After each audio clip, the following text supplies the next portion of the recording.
एक ad hoc position ऐसी है कि हमेशा डर बना रहता है कब उसको निकाल दिया जाएगा। तो जब डर खत्म हो जाएगा तभी तो अच्छी शिक्षा, अच्छी यानी जो घाटे में है उसको सार्वजनिक कर दो, जो मुनाफा है वो निजी होगा। यही प्राइवेटाइजेशन का है। जो लोग आ रहे हैं, जो बाहर से कहीं से आ रहे हैं, क्या इनसे ज़्यादा योग्य हैं? कितने साल का उनका एक्सपीरियंस? जीरो एक्सपीरियंस वाला व्यक्ति परमानेंट हो सकता है, तो जो एडहॉक पढ़ा रहे हैं उनकी क्या गलती है? ये सबको बनाना चाहते थे वो सेंट्रल यूनिवर्सिटी, लेकिन इन सभी ने बनने से मना कर दिया। कारण ये था कि उन पर से उनका कंट्रोल खत्म हो जाता है स्टेट का। जो जहाँ पढ़ा रहा है 15 साल से 20 साल से 5 साल से, उनको वहाँ परमानेंट कर दिया जाए। ये तस्वीरें देख लीजिए, उसके बाद हम लोग इस पर बात करेंगे।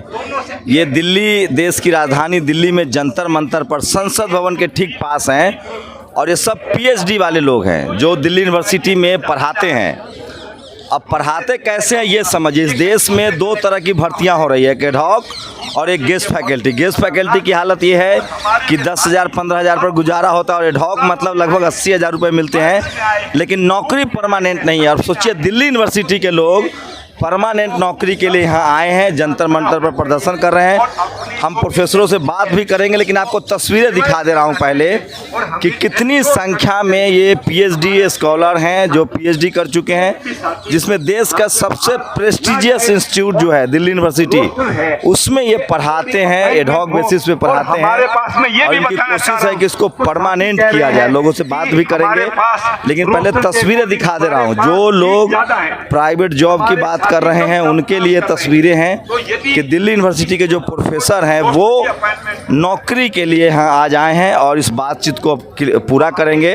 तो सोचिए वो कौन लोग हैं जो कह रहे हैं कि प्राइवेट जॉब मिले। मैं आपको तस्वीरें दिखा रहा हूँ। दिल्ली यूनिवर्सिटी के जो प्रोफेसर हैं जो एडहॉक पे पढ़ाते हैं, लगभग 5,000 एडहॉक प्रोफेसर हैं 10,000 में, और वो नौकरी, परमानेंट नौकरी के लिए प्रदर्शन कर रहे हैं। उनसे बात भी करेंगे। तस्वीरें दिखा रहा था। आप लोग एक एक करके बात करते हैं। सर क्या है मसला आप लोग का? ये देखिए, हम लोग पिछले 5 साल से ये लड़ाई लड़ रहे हैं कि जो दिल्ली यूनिवर्सिटी में 5,000 एडहॉक टीचर पढ़ा रहे हैं, जो पक्का नहीं है, आप कच्चा पक्का हम समझिए, जो अभी पक्का नहीं हुए हैं उनको इंक्रीमेंट नहीं मिलता, लेकिन उनको 80-90 हज़ार मिलती है सैलरी। और ये व्यवस्था बहुत दिनों से दिल्ली यूनिवर्सिटी में चली आ रहे थे। पिछले दिनों से हम लोगों ने ये आंदोलन चलाया कि भाई बहुत सी जगह, अभी जैसे पंजाब में हुआ, उड़ीसा में हुआ, उन लोगों ने जो कच्चे थे उनको पक्का कर दिया। हम लोगों ने ये आंदोलन चलाया कि भाई जो यहाँ पे पढ़ा रहे हैं एडहॉक टीचर, उनको एब्जॉर्प्शन किया जाए, लेकिन टीचर एज ए पर DOPT 200 point roster, 200 point roster पे जो भी जिस तरह रोस्टर में है उसी के हिसाब से जो जहाँ पढ़ा रहा है 15 साल से 20 साल से 5 साल से, उनको वहाँ परमानेंट कर दिया जाए। और ये लड़ाई परमानेंट होने पर कितनी सैलरी हो जाएगी? अगर असिस्टेंट प्रोफेसर एडहॉक को जो बेसिक सैलरी होती है, जो आप असिस्टेंट प्रोफेसर परमानेंट लगेंगे, जो सैलरी मिलेगी वो लगातार आपको मिलती रहेगी। उसमें महंगाई भत्ता और 2-3 चीज़ बढ़ती है, अदरवाइज ज़्यादा नहीं बढ़ता। तो आज की डेट में अगर 90-92 हज़ार रुपये एडहॉक को वो मिलती है, लेकिन ये लड़ाई चलती रही। आज की डेट में ये है कि वो इसमें ये है कि वो आपको जब चाहे तब हटा सकते हैं। 4 महीने में हमारा रिन्यूअल होता है। हर 4 महीने में हमें एक लेटर मिलता है, 1 दिन का ब्रेक देकर 1 दिन का ब्रेक दिया जाएगा, फिर हमको ये लेटर दिया जाएगा कि भाई अब आप फिर से 4 महीने के लिए। लेकिन हम लोगों ने लड़ाई लड़के वो 4 महीने, हर 4 महीने में जो इंटरव्यू होता था वो हम लोगों ने ख़त्म करवा लिया। आज की डेट में हमारी मांग ये है कि जो जहाँ पढ़ा रहा है कम से कम लॉन्ग सर्विंग एडहॉक, जो 10 साल 15 साल 20 साल से पढ़ा रहा है, उसको वहीं एडहॉक में कम से कम रिजर्वेशन सिस्टम लागू है, लेकिन पूरी तरह से वो रोस्टर के हिसाब से है। सबसे ज़्यादा SC/ST 50% जो सीटें हैं वो SC/ST OBC। अगर आप देखेंगे तो एडहॉक में सबसे ज़्यादा पढ़ाने वाले लोगों की संख्या रिजर्व होगी, इसमें कोई कंफ्यूजन नहीं। उनकी सीट। चलिए एडहॉक पर और भी बात करेंगे लोगों से जो प्रोफेसर हैं। और सोचिए सरकारी नौकरी को लेकर बात हो रही है, और भी कुछ प्रोफेसर लोग हैं उनसे बात करेंगे। और ये तस्वीरें मैं आपको दिखा रहा है। क्यों एडहॉक से क्या दिक्कत है रही है? एडहॉक अब तो सब कुछ प्राइवेटाइज हो रहा है। नहीं, देखिए, एडहॉक से दिक्कत यही है कि सैलरी जो है प्रमोशन नहीं होता है, और सबसे बड़ी दिक्कत ये है ना कि एडहॉक हमेशा एडहॉक रहेगा। नहीं, एडहॉक आप उसको मत, एडहॉक को समझिए। जब विश्वविद्यालयों में OBC SC/ST के लोग आने लगे नहीं, वो मैं समझ गया। मुझे ऐसे बताइए, अभी मैं जनरल बात कर रहा हूँ कि अगर एडहॉक है तो वो एसोसिएट और प्रोफेसर नहीं बन पाएगा, एडहॉक ही रहेगा। अरे उसको तो जो इंक्रीमेंट मिलता है जुलाई वाला, उसको छोड़ के और जो सारी सुविधाएं वो नहीं मिलती हैं, तो नौकरी सुविधा नहीं मिलती, कोई सुविधा नहीं मिलती है, एलटीसी नहीं मिलती, मेडिकल सुविधाएं नहीं मिलती। तो दिल्ली जैसे शहर में आप सोचिए कितना मुश्किल है, कितना जीवन चलाना दिक्कत है। तो कितना और भी लोग हैं, प्रमोशन नहीं है, एसोसिएट प्रोफेसर नहीं होना, कब तक चलेगा? ये कोई नौकरी है? ये तो जुगाड़ किया गया था अपने लोगों को मोबिलाइज करने के तो लिए। लेकिन प्राइवेट तो अब तो देश का प्राइवेटाइजेशन हो रहा है, प्राइवेट तो अच्छा है, सरकारी वाले तो परमानेंट होने के बाद पढ़ाते लिखाते नहीं हैं। कौन बोला? ये सब परसेप्शन क्रिएट किए जाते हैं। किसने क्रिएट किया है? मंडल के बाद एक सरकारी स्कूल खराब हो गए। वही मंडल से पहले 90 से पहले वही स्कूल केवल हुआ करते थे, वही हॉस्पिटल्स होते थे, वही स्कूल्स होते थे, वही कॉलेजेस होते थे। तो आप ध्यान रखिए कि ये सब कुछ जब इस विद्यालयों में लोग आने लगे ओबीसी SC ST के, यहाँ सबसे ज़्यादा जो एडहॉक हैं वो ओबीसी SC ST हैं, और सबसे कम परमानेंट अगर आप उनका निकालेंगे तो वो हैं, मुश्किल से 100-200 होंगे। और सारे जनरल वाले भी तो होंगे ना एडहॉक। अरे भाई, तो वो जानते हैं ना कि उनके इतनी कंपनियां बिजनेस में 99% हैं, वो अपने को मोबिलाइज, वो लोग जिंदा ज़्यादा रह सकते हैं, लंबे समय तक सर्वाइव कर सकते हैं, आप नहीं कर पाओगे। मतलब जब से बहुजन कॉलेज यूनिवर्सिटी में आने लगा एडहॉक वाला सिस्टम आ गया। बिल्कुल। अभी आप ध्यान रखिए कि 2000 टीचर होंगे ओबीसी SC ST के जो एडहॉक हैं, और एक यूनिवर्सिटी प्रोफेसर होना केवल एक सामान्य बात नहीं है, वो एक चिंतक होता है, और उसके बाद वो तमाम तरह की मैंने समाज में परिवर्तन लाना शुरू कर देता है। यही आपको एक छोटा सा एग्जांपल देता हूं, बड़ा इंटरेस्टिंग है। आप ध्यान रखिए, कांग्रेस ने नई सेंट्रल यूनिवर्सिटीज बनाना शुरू किया UPA 2 में, और उसने जितनी बड़ी स्टेट यूनिवर्सिटीज थी, जैसे कलकत्ता विश्वविद्यालय, पटना तो रेडी था, कलकत्ता विश्वविद्यालय, लखनऊ, ये सबको बनाना चाहती थी वो सेंट्रल यूनिवर्सिटी, लेकिन इन सभी ने बनने से मना कर दिया। कारण ये था कि उन पर से उनका कंट्रोल खत्म हो जाता है स्टेट का, और स्टेट रूल कैसे करता है? स्टेट रूल करता है विश्वविद्यालयों से।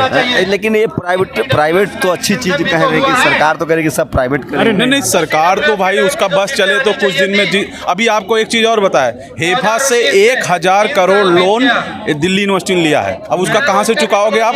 और जिस दिन नहीं चुका पाएंगे, उसको जैसे NDTV को अडानी खरीद लिया, वैसे दिल्ली यूनिवर्सिटी को अडानी खरीद लेगा, और ये AE हो जाएगा, अडानी यूनिवर्सिटी हो जाएगा। तो इस तरह से ये हर चीज़ को बेच रहे हैं। तो लोग SC ST का मामला समझा रहे थे, और भी लोग हैं। आप लोग क्यों सरकारी नौकरी चाहते हैं? क्या कोई ऐसा व्यक्ति है जो सरकारी नौकरी ना चाह रहा हो? पूरा देश मोदी जी के साथ प्राइवेटाइजेशन चाहता है। जो लोग चाहते, लेकिन हम तो नहीं चाहते। सारी कंपनियां बेची जा रही, रेल, सेल, गेल, वेल, एयरपोर्ट, एयर इंडिया। तब तो आप लोग प्रोफेसर थे, स्कूल कॉलेज से निकले नहीं, अपनी नौकरी के लिए आप लोग प्रदर्शन कर रहे हैं। हमने हमेशा इस सेल के खिलाफ हमने हमेशा आवाज़ उठाई है। जो गलत है। आज शिक्षा को और स्वास्थ्य को अगर हम मोदी जी के समर्थक सब कह रहे हैं कि प्राइवेट होना ज़्यादा जरूरी है, सरकारी होने के बाद आदमी काम नहीं करता है। देखिए, मोदी जी के समर्थक क्या कह रहे हैं, क्या नहीं कह रहे हैं, मैं उसकी नहीं जानता, मैं सबकी नहीं जानता, मैं अपनी जानता हूँ, मैं नहीं कह रहा। दिल्ली यूनिवर्सिटी के प्रोफेसर लोग बहका रहे हैं लोगों को। नहीं बहका रहे। प्राइवेटाइजेशन अच्छी चीज़ है, आप पर नकेल रहे। देखिए, आप अगर यहाँ पे चल रहा है एब्जॉर्प्शन पे, अगर मुझे आप इससे सवाल पूछना चाहते हैं, पूछिए। तो पूछ रहा हूँ, आप लोग एडहॉक पढ़ा रहे हैं, क्या दिक्कत है? पढ़ाइए आराम से। मेरी बात सुनिए ना, अगर एडहॉक ही सोल्यूशन है, क्या मतलब अगर ये कहते हैं नियुक्तियां होंगी, तो क्या जो सालों साल से एडहॉक पढ़ा रहा है वो परमानेंट होने लायक नहीं है? जो लोग आ रहे हैं, जो बाहर से कहीं से आ रहे हैं, क्या इनसे ज़्यादा योग्य हैं? कितने साल का उनका एक्सपीरियंस? 0 एक्सपीरियंस वाला व्यक्ति परमानेंट हो सकता है, तो जो एडहॉक पढ़ा रहे हैं उनकी क्या गलती है? वो क्यों नहीं हो सकते? क्या दिक्कत है? क्या हम शिक्षा को, और दूसरी बात आपने कहा प्राइवेटाइजेशन, तो एक बात बताइए, स्वास्थ्य और शिक्षा को हम प्राइवेटाइज क्यों होने दें?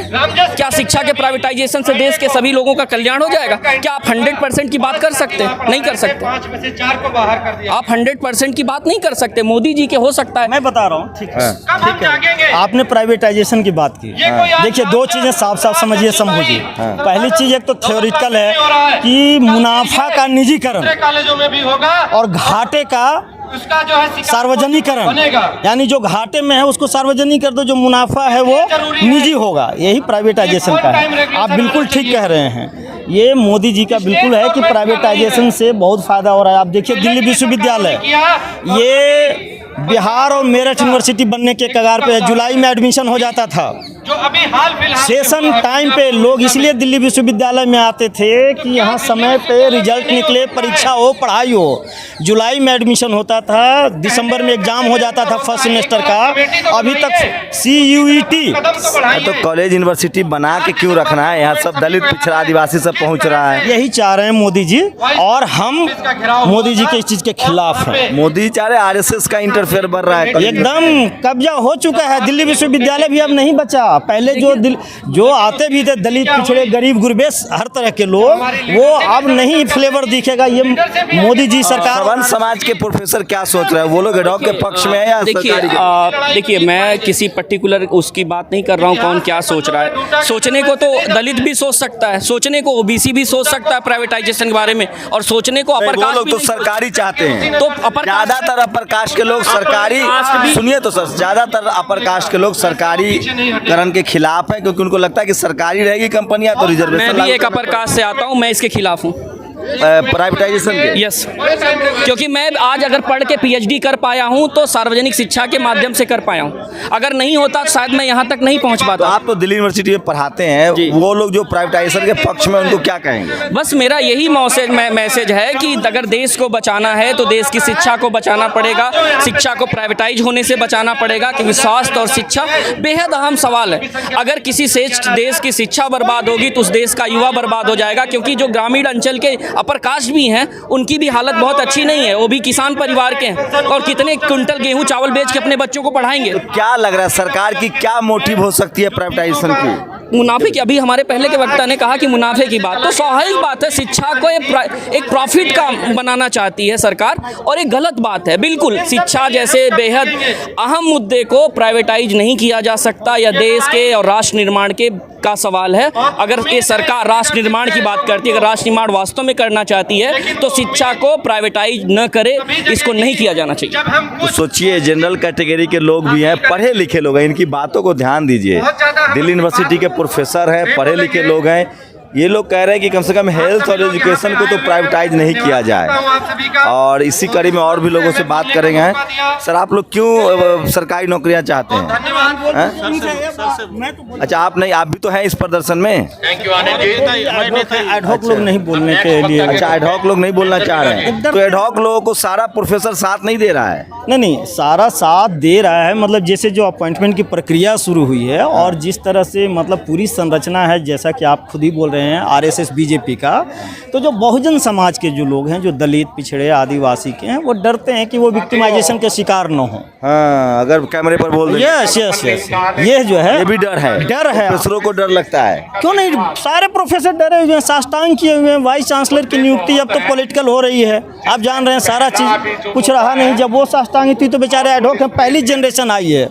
हम लोग तो इसलिए बोलने का हिम्मत करते हैं कि चलिए हम थोड़े पुराने हो गए। 90 के दशक में आए, जब मंडल का आंदोलन चल रहा था, जब कमंडल निकला था, हम तो जान पे खेल के मंडल के समर्थन में निकालते थे लड़ने वाले लोग, और उस समय धक्का मुक्की करते लग गए।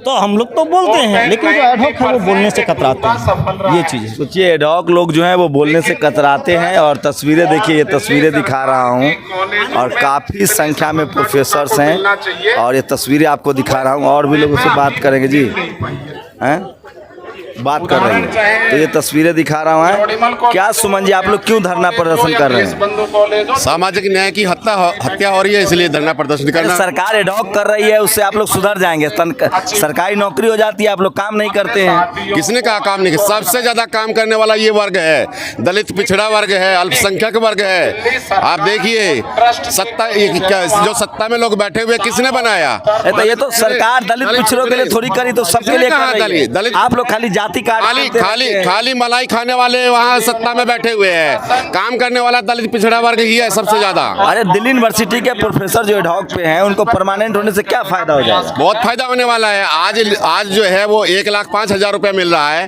परमानेंट होने के बाद में 1.25 लाख रुपए मिलेगा, 2.5 लाख रुपए मिलेगा, 3 लाख रुपए मिलेगा। 12-12, 14-14 घंटे काम कर रहा है एडहॉक, और उसके बावजूद भी जो है उसको समायोजित या परमानेंट नहीं किया जा रहा है। तो ये किसकी गलती है? सरकार की गलती है ना। तो दुनिया सब कुछ प्राइवेटाइज हो रहा है, आप लोग पक्का नौकरी चाहते हैं। देखिए प्राइवेट होगा तो प्राइवेट में भी आरक्षण लेंगे, प्राइवेट में भी आरक्षण है, कॉन्ट्रेक्चुअल में भी आरक्षण है, गेस्ट में भी आरक्षण है, वहाँ पर भी आरक्षण लेंगे। तो आप तो सर आप लोग क्यों चाहते हैं कि एडहॉक को परमानेंट किया जाए? देखिए, यदि हम शिक्षण संस्थानों की बात करें तो वही सफल हो सकते हैं जहाँ पे शिक्षक को किसी भय, किसी डर के वो पढ़ा सके। एक एडहॉक पोजीशन ऐसी है कि हमेशा डर बना रहता है कब उसको निकाल दिया जाएगा। तो जब डर खत्म हो जाएगा तभी तो अच्छी शिक्षा, अच्छी रिसर्च। सरकार की तो पॉलिसी है कि सबको प्राइवेटाइज किया जाए, प्राइवेटाइज में ज़्यादा बढ़िया काम होता है। देखिए, ये एक परसेप्शन हो सकता है आप लोगों का कि प्राइवेटाइजेशन बहुत अच्छा कार्य होता है।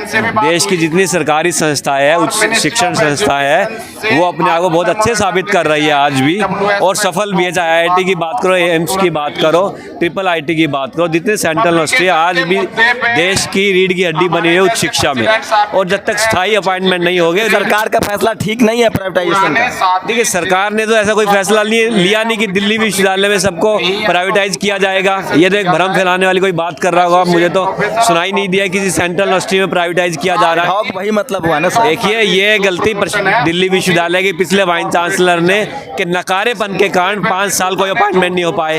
उससे पहले के वाइस चांसलर ने अपने नकारेपन के कारण अपॉइंटमेंट नहीं किए स्थायी, और उसी दौर में JNU, जामिया, इलाहाबाद, बनारस सब में अपॉइंटमेंट हुए शिक्षकों के। तो ये कह देना कि दिल्ली विश्वविद्यालय के अपॉइंटमेंट सरकार नहीं चाहती है और बाकी में हो रहे थे, ये तो नकारे वाइस चांसलर के कारण हुआ। परमानेंट जॉब चाहते हैं, एडहॉक वाला। देखिए, शिक्षक स्थायी होगा तभी अच्छी शिक्षा दे पाएगा। आप स्कूलों के स्तर पे देख लीजिए, जिन राज्य सरकारों के स्कूलों में अस्थायी शिक्षक है, उन सरकारी स्कूलों की क्या स्थिति है आज के दिन में। उनका हालत ऐसा हो गया है कि वहाँ पे कोई अपने बच्चे को नहीं भेजना चाहता, गरीब से गरीब व्यक्ति भी नहीं भेजना चाहता। लेकिन लोअर एजुकेशन में तो आदमी प्राइवेट में भेजना चाह रहा है। देखिए, वो एक बहुत सुनियोजित तरीके से भारत में सरकारी स्कूलों को बर्बाद किया गया, और वही साजिश आज के दिन में सेंट्रल एजुकेशन में हो रही है। किस प्रकार से अस्थायी रखा जाए। लंबे समय तक यदि अस्थायी कोई शिक्षक रहेगा तो अच्छी क्वालिटी का व्यक्ति कोई नहीं आएगा यहाँ पढ़ाने के लिए। फिर एक से क्वालिटी भी डाउन होगी।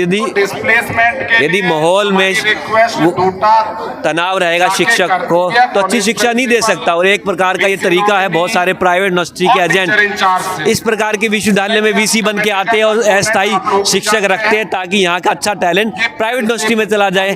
आज बहुत सारे अच्छे शिक्षक OP जिंदल ज्वाइन कर लेते हैं, यहाँ के DU टॉपर से अशोका यूनिवर्सिटी ज्वाइन की है, शिव नादर ज्वाइन किया, क्योंकि उन्हें मालूम है यहाँ का माहौल हर 4 महीने के बाद जब रिचार्ज कूपन लेना पड़ेगा तो यहाँ कौन क्यों रहेगा। इससे तो अपना बेस्ट से बेस्ट प्राइवेट यूनिवर्सिटी को ही देगा। यही एक सुनियोजित तरीका से कुछ वाइस चांसलर करते हैं। वो सरकार के एजेंट के तौर पे कार्य कर रहे होते हैं, प्राइवेट यूनिवर्सिटी के एजेंट के तौर पे काम करते हैं। ये तो मीडिया ही जांच करके बता सकता है। चलिए, प्राइवेटाइजेशन के खिलाफ प्रदर्शन है। यूनिवर्सिटी में जिस तरह से एडहॉक पढ़ाया जाता है उसको लेकर लोग जो हैं वो आज एक दिन के प्रोटेस्ट पर आए हैं।